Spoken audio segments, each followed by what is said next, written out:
Dear student, आप सब सोच रहे होंगे कि ये वाला जो क्वेश्चन है ना, जिसको फैक्टराइजेशन मेथड से सॉल्व करना है, ये बहुत मुश्किल है और ये स्टार मार्क भी है, हॉट क्वेश्चन है, हायर ऑर्डर थिंकिंग स्किल वाला।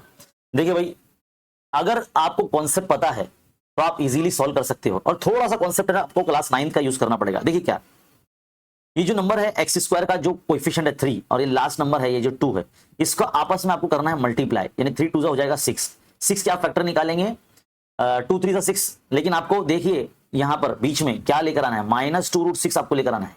एक्स का जो कोएफिशिएंट होता है वो हमको लाना होता है ना, कुछ इस तरह से फैक्टर निकालने होते हैं जिसका ऐड या सब्ट्रैक्ट करने पर ये एक्स का कोएफिशिएंट जो होता है बीच का वाला जो टर्म, यानी जिसको बी का वैल्यू बोलते हैं, ये हमारा आना चाहिए। तो हम क्या करेंगे, 6 × 6 करेंगे, लेकिन 6 को हम कुछ इस तरह से हम लिख सकते हैं इस तरह से, √6 × √6, और ये हमारा होगा 1। ठीक है, ये हमारा होगा 1। अब ये √6 को, एक √6 तो यहाँ रहेगा और एक √6 को हम ये 1 से मल्टीप्लाई कर देंगे, तो √6 × √6 हो जाएगा। देन फिर हम ये √6 को माइनस लगा देंगे और इसको भी माइनस लगा देंगे, और यानी माइनस माइनस एडिशन हो जाएगा, तो -√6 -√6 -2√6 हो जाएगा, और यहां पर हमको यही लाना था। देखिए, तो हम क्या करेंगे, 3x² -√6 x लगा के लिखेंगे, +2 = 0। आपने क्या किया, -2√6 की जगह पर इन दोनों को √6 को x लगा के लिख दिया, है ना। बाकी 3x² और 2 आपने एज इट इज रखा, देख सकते हैं आप।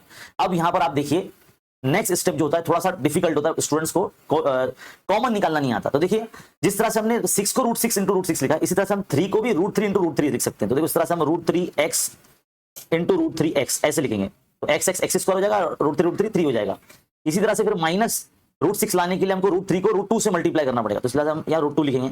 अब ये जो कॉन्सेप्ट है ना, आपका 9th क्लास का कॉन्सेप्ट है, आपने सर्च और एनालिसिस आपने पढ़ा होगा 9th क्लास में, बस वही कॉन्सेप्ट हम यहाँ यूज कर रहे हैं। इसी तरह से अगर आप यहाँ देखेंगे, यहाँ पर जो है √2 हम कॉमन निकालेंगे, तो अब हमारे पास यहाँ पे √3x -√2, और ये दोनों ब्रैकेट तो हमको सेम ही लिखने होते हैं, ये दोनों ब्रैकेट, है ना, = 0। अब यहाँ पर आप देख सकते हैं √3x -√2, ये हमारा कॉमन निकल गया, और हमारा यहाँ पर क्या बचा, √3x + √2 = 0। अब नेक्स्ट स्टेप में हम क्या करते हैं, 0 डिस्ट्रीब्यूट करते हैं, तो यहाँ पर भी 0 डिस्ट्रीब्यूट कर देंगे, तो हमारा x का वैल्यू क्या आ जाएगा, √3x = +√2, √3x -√2। देन फिर x का वैल्यू आपका √2/√3 एंड x = -√2/√3। इस तरह से आपके फैक्टर्स आपके पास आपको मिल जाएंगे। तो ये क्वेश्चन जो है, बस रूट वाला नंबर देखकर घबराना, ये थोड़ा सा गलत है, लेकिन ये जो क्वेश्चन है एग्जाम के पॉइंट ऑफ व्यू से बहुत इंपॉर्टेंट है, इसकी प्रैक्टिस कीजिए, और इसमें सर्च का जो बेसिक नॉलेज है वो आपके पास होना चाहिए।